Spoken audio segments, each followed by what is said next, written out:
Students हम बात करेंगे प्रॉब्लम के ऊपर जो कि इस थ्योरम पे बनाया गया, जिसकी के स्टेटमेंट है कि अगर if chords congruent then central angles congruent. और फिर से जो हमारा ये दूसरा क्वेश्चन है मैंने बना दिया सी के कन्वर्स के ऊपर कि कन्वर्सली भी ये थ्योरम होल्ड करता है कि अगर if central angle congruents then chords are congruent. ठीक है, मैं दोनों को एक ही जगह पे डिस्कस कर रहा हूँ। देखिए पहले अगर हम फिगर 1 की बात कर लें तो इसमें कुछ हिस्सा से बात की जा रही है कि एक सर्कल बना दिया गया है जिसका के सेंटर ए है। अब दो कॉर्ड्स लिए मैंने, A1 A2 एक कॉर्ड है।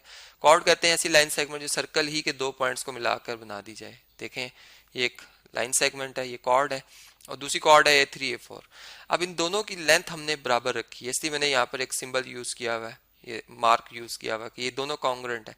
अब इस कॉर्ड के अगर एंड पॉइंट्स को सर्कल के सेंटर से ज्वाइन करें तो एक रेडियल सेगमेंट ये बनती है R1, और ये भी R, बल्कि R ही कह देते हैं क्योंकि रेडियस कांस्टेंट होता है, एक ही जैसा रहता है, उसकी लेंथ एक जैसी रहती है पूरे सर्कल में।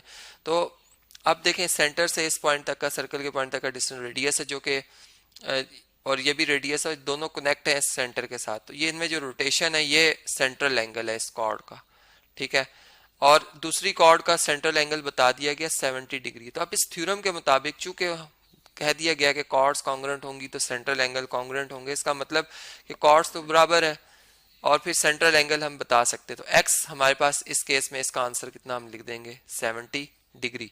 तो आपने देखा कि मतलब इस थ्योरम की जो एप्लीकेशन है बड़ी सिंपल सी है। कहीं भी ज्योमेट्रिकली कोई फिगर बनी और इस तरह की कंडीशन आ रही है तो हम इसकी हेल्प से अननोन जो एंगल है वो हम निकाल सकते हैं। अब इसी तरह इसके कन्वर्स से हम क्या हेल्प ले सकते हैं।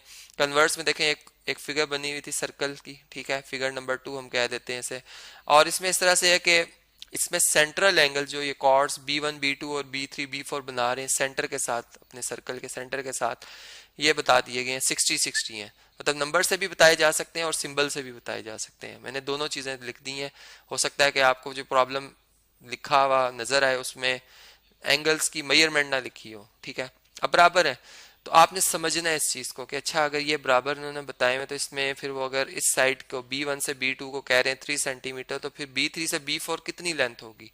तो इसी थ्योरम को अगर आप कन्वर्स अप्लाई कर लेना कि अगर सेंट्रल एंगल कॉन्ग्रुएंट होंगे देन कॉर्ड्स आर कॉन्ग्रुएंट, तो ये स्टेटमेंट इधर आ जाए और ये स्टेटमेंट इधर आ जाए। ठीक है, तो कन्वर्स बन जाता है, गिवन प्रूफ में आ जाए और प्रूफ गिवन में आ जाए। ठीक है, तो इसका मतलब कि अगर ये लेंथ 3 सेंटीमीटर है तो हम बता सकते हैं कि ये जो B3 से B4 लेंथ है इस कॉर्ड की वो कितनी होगी, वो भी 3 सेंटीमीटर होगी।